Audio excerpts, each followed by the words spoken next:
একদিকে এসআইআর আতঙ্কে ভিড় জমছে সীমান্ত এলাকায়, অন্যদিকে সরকারি নথিতে জালিয়াতি করে সরকারি চাকরি এবং ভোটার তালিকায় নাম তোলার গুরুতর অভিযোগ উঠল বাংলাদেশি অনুপ্রবেশকারীর বিরুদ্ধে।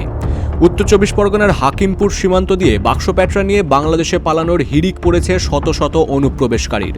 বৈধ কাগজপত্র না থাকায় ডিটেনশন ক্যাম্পের ভয়ে তারা ফিরে যাচ্ছে। অভিযোগ, এদের অনেকেই অবৈধভাবে ভারত থেকে লক্ষ্মীর ভাণ্ডারের মতো সরকারি সুবিধা ভোগ করছিল। তবে সবচেয়ে চাঞ্চল্যকর ঘটনাটি ঘটেছে বিধাননগরে।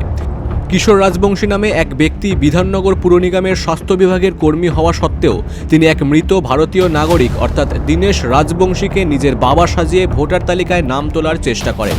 মৃত দীনেশ রাজবংশীর স্ত্রী নীলা রাজবংশী স্পষ্ট জানিয়েছেন, জালিয়াত কিশোরের সঙ্গে পরিবারের কোনো সম্পর্ক নেই তাদের, এবং তিনি তার স্বামীর পরিচয় জাল করেছেন।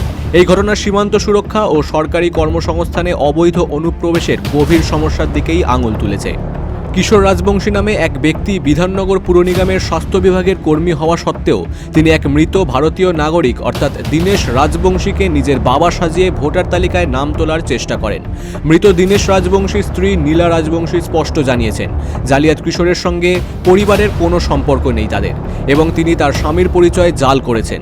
এই ঘটনা সীমান্ত সুরক্ষা ও সরকারি কর্মসংস্থানে অবৈধ অনুপ্রবেশের গভীর সমস্যার দিকেই আঙুল তুলেছে। Bureau report, big news Bangla.